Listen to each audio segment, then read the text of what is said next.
Hi everyone. Hi everyone. Today you join us for our top 10 reasons as to why we think you should have a camper van. Everyone needs one.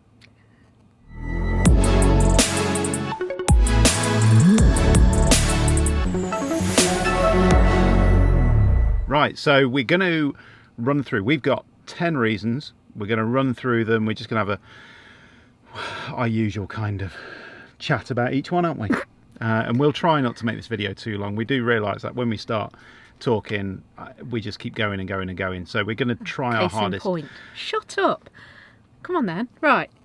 So, Number one. come on. Number one. I think this is the best one. Freedom to go for nice quick weekends away. It's got to be a winner, isn't it? Yeah. Yeah. So you don't have to worry about booking hotels. To be honest, if you want campsites, that's fine. If you don't want campsites, actually, while camping, you know, there's quite a lot of opportunity to get away in a van and have to not pre-book things. So spontaneity, if you want to get that spontaneity back, you want to reinvigorate things, get a camper van. What are you trying to say?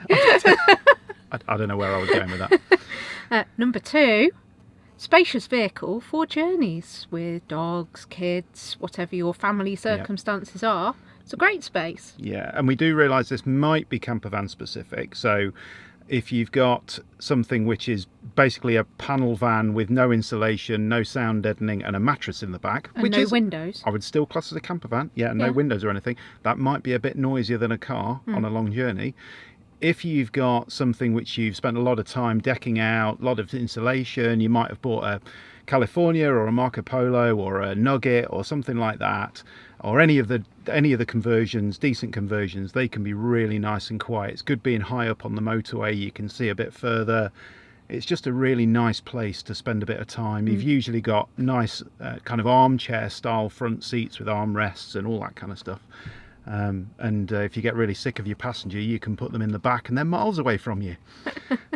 That's why you do it. That never happens, it's not, does it? It's not that I feel like I'm being chauffeured or anything like that. You're just sick and tired of me. Okay. It's sometimes me as well. Right, next. Number three. Go on.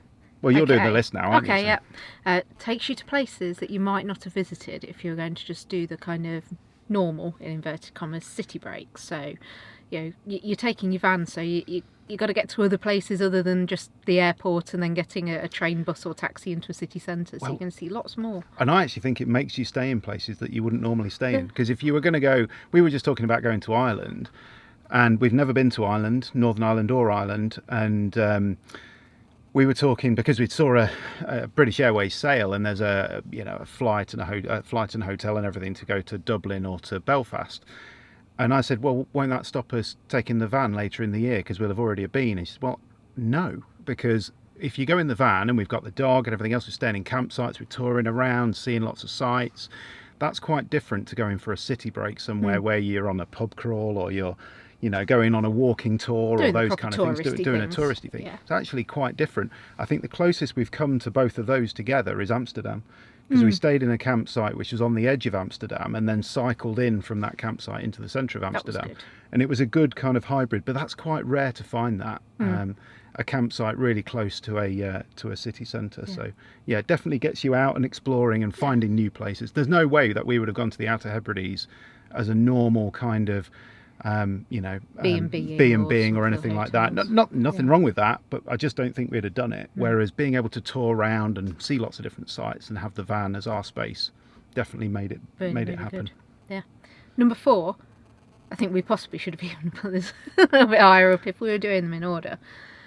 You're never going to get a cold Chinese or fish and chip takeaway because you take the van with you. And you eat it in the van. You sit in the car park in whatever town or city it is, with no shame whatsoever. No shame get whatsoever. The crockery out, cutlery. Why not? Yeah, we did it last weekend down in Cornwall. Went to get some fish and chips.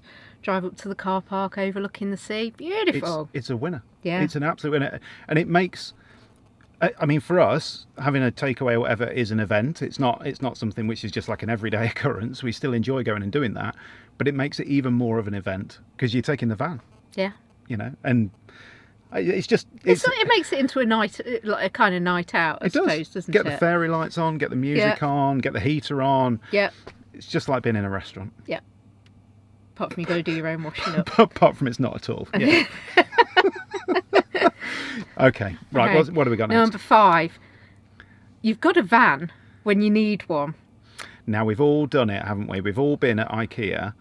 And Other stores are available. yeah, and we've all been grabbing a hot dog or an ice cream or whatever at the end when you can look out and see people load stuff into their vans. Or try and load stuff into their cars. I'll never forget one particular trip when there was a chap who'd got a very early 3 Series BMW, an E46 shaped one for the geeks out there, and recliner or foldable back seats back then were an option. I don't think he'd ever tried to put anything long in that 3 Series before, because hadn't spec'd. No, because when he opened the boot, went into the back seats to then put the seats down, and immediately then closed the door and brought that long thing, whatever it was, in its cardboard box back in for a refund.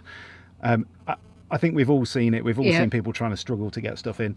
Let's be honest, if you've got a camper van, you can always put the bed down at the bottom, and you can always load huge stuff. You've got a van. You've got a van.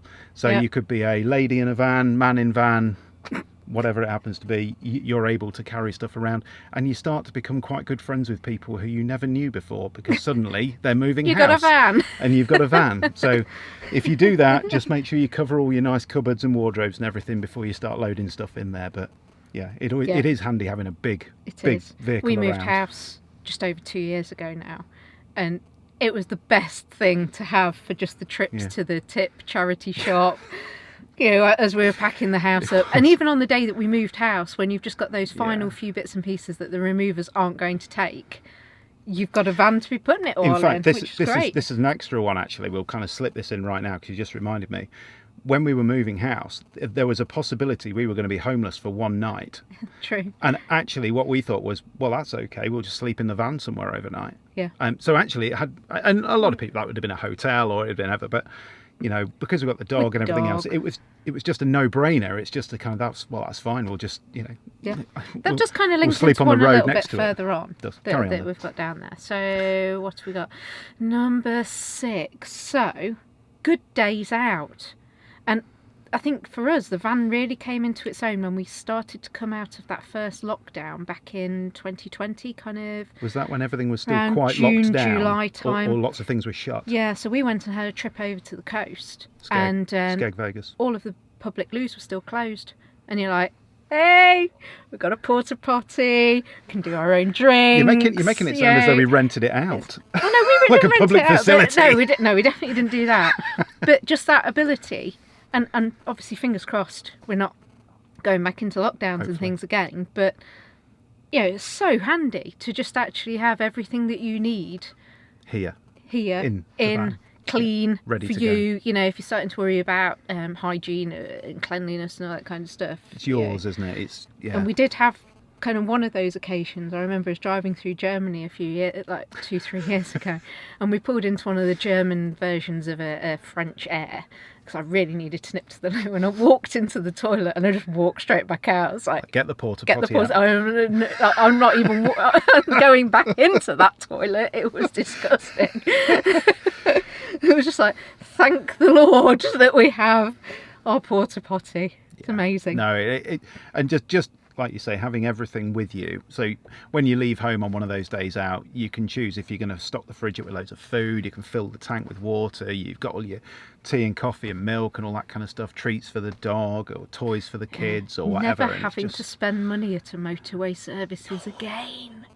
Yes. Hallelujah. But then you end up buying an electric car and end up waiting for it to charge and buying a Costa or a Starbucks for £4. So they get the money one way or another, don't they? You just can't help it. Different story, different day. Pub stopovers, number 7. Now this is a real This is a good winner. one for us, you see, because we live out in a fairly rural area.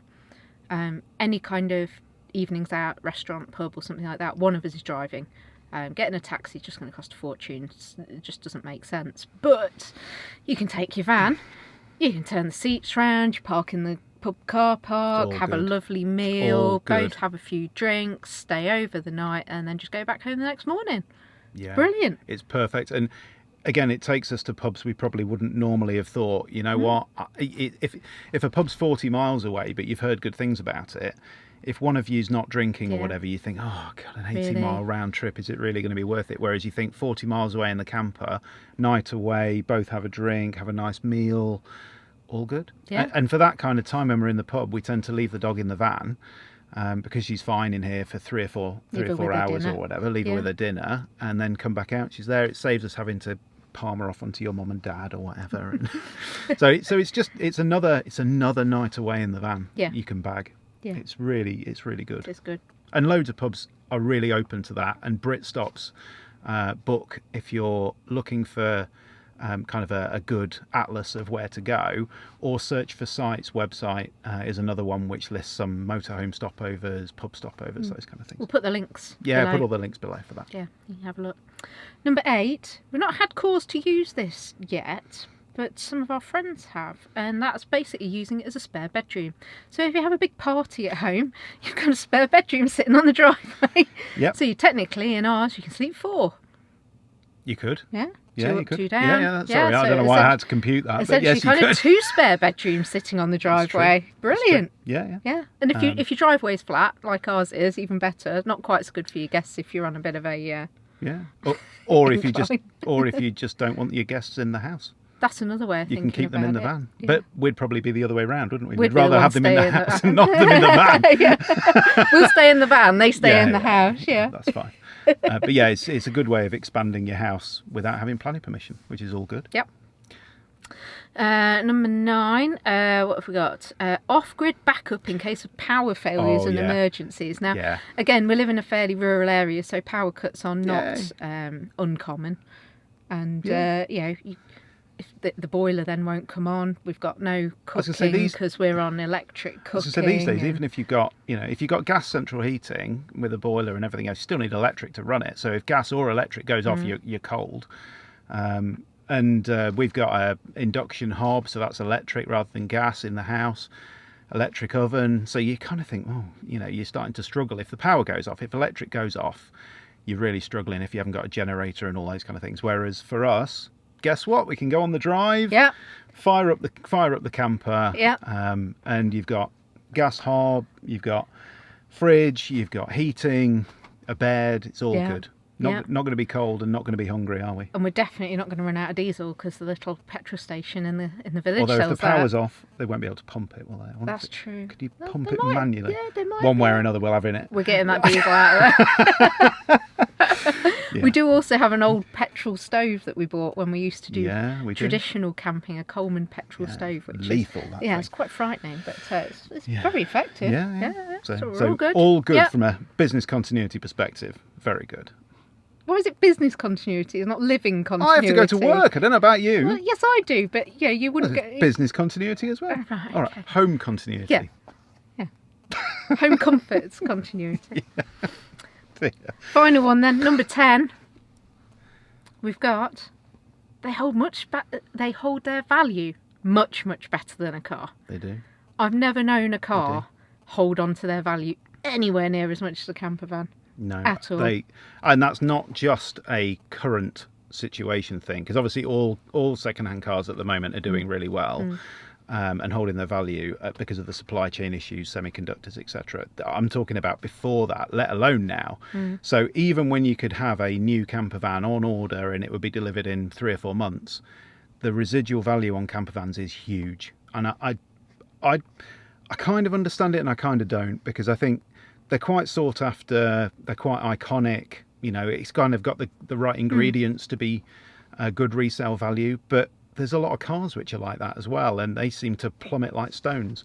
So for whatever reason, if you take the equivalent list price and value of a camper van versus the equivalent list price and value of a luxury car, actually there's no comparison whatsoever in terms of residual value. So I don't know whether I'd class one as an investment, i.e. you put £60,000 in and you're going to get £80,000 out. I wouldn't class it like that. No. But if you put £60,000 in, used it for 2 years and then got 50,000 back or 45,000 back, you're doing a lot better than you would if that was a car. Yeah. Generally speaking. Yeah. Obviously classics and other things aside. But I think on normal day-to-day running, Buying a new vehicle. you Yeah. really are quids in compared to an awful lot of them. So yeah, it's good. So that's our 10. That's our 10. What are your 10? Do you agree with us? Do you disagree? Be interesting to hear. Get the chat going. Get the commentary down below. Let us know what you think. Why did you buy your camper van? What have you been looking forward to? If you've got one on order, how many of our 10 are the ones which you're thinking, that's what I'm buying it for? You know, are there reasons that you've got which are number one and we haven't even got them in our list? Because if you've got them and we haven't got them, then I tell you what, maybe it's something that we need to think about. So please let us know. Hopefully this is helpful if you're thinking about a camper van as well. Yeah, so give us a thumbs up if you like the video. You know what to do. Subscribe to the channel. You'll be notified of all of our new content coming along if you click the little bell icon. And we'll see you again soon for some more California time.